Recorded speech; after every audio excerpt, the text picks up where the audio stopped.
Obviously, like usual, 5th generation aircraft are such a ways away that it can be kind of pointless to even talk about them now, but I do kind of like making videos about them and kind of talking about the future of the game. So in this one, we're talking about balance or bias. And this is where it can get very interesting to me, especially with 5th gen. Is Gaijin going to opt to go into a balanced way of these aircraft, of like every stealth aircraft gets certain features, every stealth aircraft is comparable with one another, or is it going to go into what you would consider a air quote biased thing? And what I mean by this is, are they going to give the Felon everything that the Russians claim it can have, even stuff that's proven to just not work on the Felon? Are they going to make the Raptor truly the number one platform in the world in game? It can go both ways, honestly. I would really hope that the game opts to go in a balanced route. Personally, I think all 5th gen should have a lot of the same comparisons. Things like giving possibly the F-22 the highest stealth, because it is the stealthiest in real life. Give things like the F-35 the ability to look and lock enemy aircraft farther out, because it technically has a better radar. They can give things like the Felon actual, its whole radar coverage.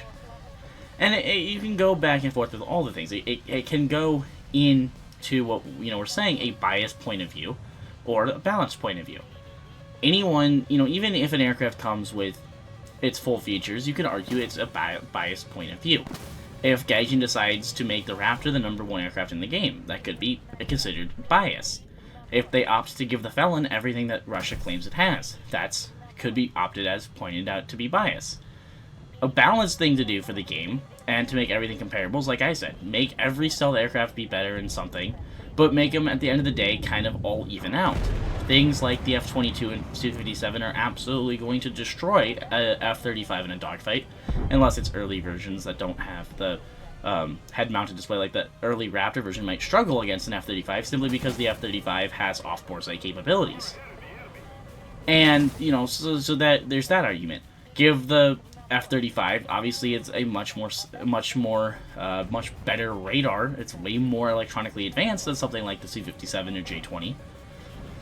But I do think they'll make things like the J-20 and Su-57 and F-22 stand out a little bit more than things like the Lightning II, simply because those are all standalone aircraft. Whereas in the F-35 will literally be in every single tech tree. So, obviously I think that'll be kind of just like the meh, and then things like the Raptor and Felon will stand out a bit more.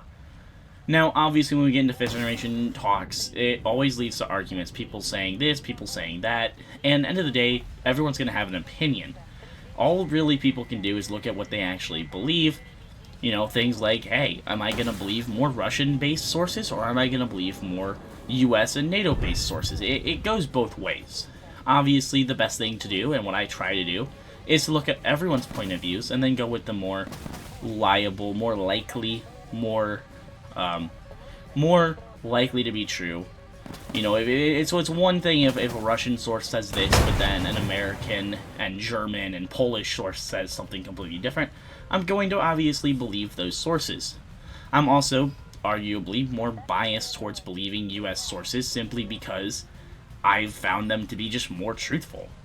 Obviously, if you look at the better half of, a century, the US has been the forefront of modern air-to-air combat. Really, since the arrival of things like the F-4 Phantom, America really hasn't been lagging behind at all.